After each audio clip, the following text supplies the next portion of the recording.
and welcome to the 15-Minute Book Club. This is the show where we give an author 15 whole minutes, and not a second more, maybe, to basically convince you to buy their book. And we've got a fantastic guest. We've known this guest for a while, and so we'll probably be a little bit more irreverent than we normally are. So, yeah, you'll see what happens in a minute. But basically, he will have 15 minutes to convince you to buy his new book. And as I have bought his previous books, yeah, I'm probably already in on this one. So if you'd like an extra 15 minutes with our guests, you can join us on Patreon, where we do Patreon Extra Time. But we won't labor that too much, because my dear colleague, Alex Churchill, who do we have with us today? I'm very excited today. This is the only person on the planet that makes me not bored by science. Sir, would you like to introduce yourself? Hello, my name is Dr. Kit Chapman, and my book is called The Age of Alchemy. I'm going to just say this, that I don't like Kit because he is the most brilliant communicator I know. So this is going to be fun. So we're going to have to try to throw him off track a little bit in these 15 minutes. Basically, when you grow up, you want to be Kit, don't you? Yeah, I do. There is a bit of man crushing going on right here. So sorry about that, Kit. Thank you so much. Yeah. And if you want to, I'm going to pimp my other show. If you want to hear about Kit talking about madmen flying jet airplanes into a mushroom cloud of the first hydrogen bomb, check that episode out as well, because that was a lot of fun. Now, as we said, we're going to give Kit 15 minutes to describe his book, which is all about alchemy, which we're going to ask usually, what the hell is alchemy? But we'll get to that in a minute. Now, I'm going to start the timer, Kit, and you will get around about 15 minutes, because if we start chatting, I usually forget to look at it. So we'll go from there. Alex is going to fire off with the first question, but your time, Dr. Chapman, begins now. So the first question we always ask everyone, Kit, your last book was on Formula One. What then possessed you to go to your agent/publisher with this idea, and how did you sell it to them? So I have always been fascinated by basically weirdos. I love the strange little nooks of science that just are inspired by absolute nutters. And I became fascinated by the story of this guy called Hennig Brand, who it made phosphorus. So this is the first element that we actually can record someone discovering.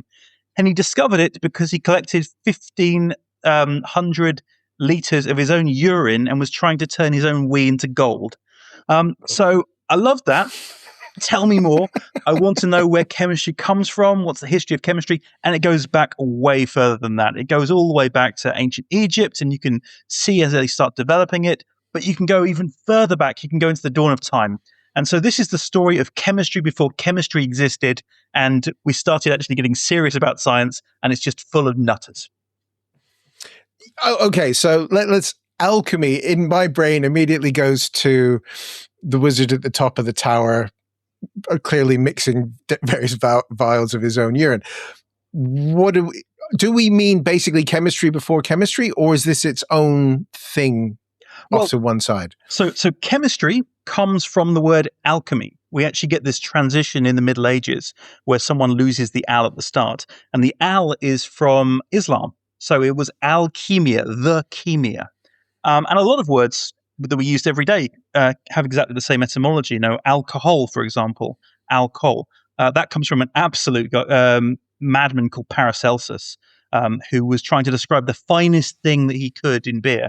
And he thought about coal eyeliner, and because it's really fine powder, and he called it the alcohol. So that's literally where we get the word alcohol from. But there was science going on all around the world from the Stone Age and onwards. And people were doing actual chemistry without even realizing it. So when you look at early metallurgy, you know, the Bronze Age, the Iron Age, that's chemistry. We're seeing this in the Americas. We're seeing this in Asia. We're seeing this in Africa. It's not just Europeans in powdered wigs. The earliest person that we can name as a chemist was Tafuti Belakayam, who was a perfumer. She was making perfumes for the kings of Assur. And so that was 3,000 years ago. So the origins of chemistry are much, much further. But when you look at alchemy, it emerges in Alexandria, in Egypt, in around 50 AD. and we've got the we don't know where the word comes from. It could be from the Greek for fusing metals. It could be the word Egypt, chem. But we've got this chemia that was existing, and it was people working in artisan workshops. And if you look at it on the surface level, it looks like fraud. It looks like a recipe book for faking gold, faking purple dyes. But actually, there's far much more going on there. It's bringing in a little bit of mythology, a little bit of personal belief, but also some real science. And real science exists all the way through the alchemical age. And of course, you do have the charlatans as well, and the wizards in the tower and astrology and all that kind of stuff. But at its core, there is real science going on. I love that, like, there's the trifecta, isn't there, of things people would like to achieve with this shit. And you have make me live forever. How do I make gold from scratch and fix whatever's wrong with me? And these seem to keep coming up time and time again. So your book starts with basically, you give the recipe for fool's gold, don't you? Before telling people not to try making it because it's quite dangerous. Yeah, please don't try that recipe. I really need to urge you because it does produce. There were no quantities, right? There was no quantities. So why do they keep coming back to these same things? Like the gold thing, it just keeps coming up again and again, doesn't it? Yeah, so the gold thing it really begins as a complete misunderstanding. So alchemy, in the sense that we think of it as turning lead into gold, etc., that emerges. We know exactly when it emerges. There's a guy called Robert of Chester, and he writes a translation of Islamic texts. And the Islamic texts have been filtered by the Byzantines as well for hundreds of years, and they got rid of anything that was basically giving context to what was actually happening. The ancient Egyptians believed that if they decorated a statue, they could actually communicate with their gods correctly. And their gods were made from gold, from silver, and particularly lapis lazuli, which was their hair. It was blue. And so they were creating chemistry to fake gold because gold's really expensive. It's cheaper to make paint that looks like gold so you can do your rites. It's cheaper to make Egyptian blue. It was the first ever pigment, so you could fake lapis lazuli. So this is part of a religious tradition that has been filtered out and forgotten about. And there's several reasons for that. One of the big ones is that a Roman emperor, Diocletian, he pretty much declares war on chemistry. He decides to burn all of the alchemy books in around 300 AD. We don't know the exact date. And so a lot of the texts are destroyed, again, giving context. So the Byzantines are getting these broken texts. They're picking out the bits they like, this idea of gold, and then they're taking that forward. And of course, people want to get rich. So that's where that stays in Europe. Staying healthy, as you mentioned, that's a key part of belief particularly in Western traditions. So you see a lot of books, particularly in the 17th century, you start getting these professors of secrets, people who are basically writing recipe books for health and well-being and kitchen cleaning and all kinds of stuff like that. And they're taking inspiration from alchemy. And then you mentioned living forever. And that is predominantly in the Eastern versions of alchemy. So you see this in Chinese alchemy, for instance, this belief of Weidan and Naidan, the internal and external alchemy. External and internal alchemy. And there is documented evidence, the first Chinese emperor, the guy that built terracotta warriors, Great Wall of China, he was trying to sleep forever under a river of mercury because he believed that would help him come back to life and achieve immortality. There are a host of Chinese emperors who killed themselves drinking mercury elixirs to try and live forever. And the person selling this elixir would get executed. Another guy would come along, and the son of the emperor who just executed the previous guy goes, "Oh, you know what? I'll give this. What does it hurt, right?" And he dies of mercury poisoning. There's a whole tradition of this going on. So yeah, these are the three kind of areas. And it's Eastern and Western. There's no evidence that they kind of cross-pollinated, but they do sort of follow along parallel lines. I have not had a chance to read your book yet, Kit, because it's only come shortly before. But there is a chapter which immediately caught my eye, and it's called Flamethrowers and Acid Baths. And I have been trying very hard not to just go and read that one chapter because I want it in context. Why are you talking about flamethrowers in a book about alchemy? why am I talking about flamethrowers in a book of alchemy when we're looking about 800 AD as well? So one of the great recipes when it comes to chemistry before chemistry is Greek fire. This was the Byzantines, and we have no idea exactly what the recipe is. There's many different versions of it. I kind of give you a hint in the book of how you could go about doing it. But there was I'm just checking. Is there a massive disclaimer at the front of this book saying, do not do anything in this book? I do say, please don't try and make Greek fire. It is incredibly dangerous. In fact, all the recipes in the book are dangerous. The mercury, the fire gilding with mercury so that you're plating it with gold, that's incredibly dangerous. Mercury fumes will kill you. There's a wallpaper recipe that uses arsenic. Again, please do not do that. Don't try and make basilisk powder by getting two gay roosters to mate and then have the egg sat on by a frog. This is not a good idea. Anyway, going back to your by the sound of it, but yeah, Greek fire. It's it's a huge plot point even in Game of Thrones, isn't it? It's the green stuff. That's what they're doing. Yeah, so in Game of Thrones, it's green, which it wouldn't have been in the real world. We have a pretty good idea of what it is. It's a very strange chemical mixture because it ignites on contact with air, and it doesn't get extinguished by water. So the only way to put out Greek fire is sand, or everything in this book comes down to urine. They do suggest urine as well puts out Greek fire. It was incredibly effective for the Byzantines, and it became this famous thing. Anna Komnena in the Alexiad, she was a princess. She was the daughter of the emperor. She writes about how it was used in sieges and in sea battles. We have first-hand accounts of it. So I go into the ins and outs of how Greek fire was used and how ultimately it didn't really help the Byzantines. They still lose the Battle of Manzikert. They still lose to the Sicilians and a guy called Bohemond of Taranto. I don't even go into that in the book, but he's like one of my favorite things in history. He's brilliant. He is brilliant. And in terms of acid baths, I talk about how acids were one of the key advances in Islamic science.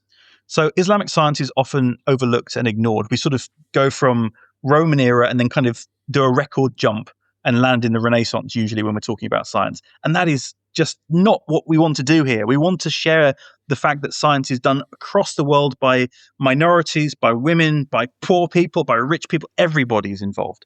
And in Islamic science, as I say, acids are the key thing, but I get to talk about the origins of the universe. Because when you look into the science of it, how did we actually get chemistry? At the Big Bang, we have hydrogen, we have helium, and that's all floating around, but they've got to join together to make something, right? And the first thing that would have been made was helium hydride, which is the most powerful acid in existence. Helium hydride is so powerful that anything it comes into contact with, doesn't matter, glass, plastic, iron, you, me, helium hydride, it will react with it. And so it's basically this space acid that allowed us to form everything else in the universe, because eventually that would produce other compounds which would combine to form nebulas. Nebulas would condense into stars. Stars would be able to create everything that makes us. We are star stuff.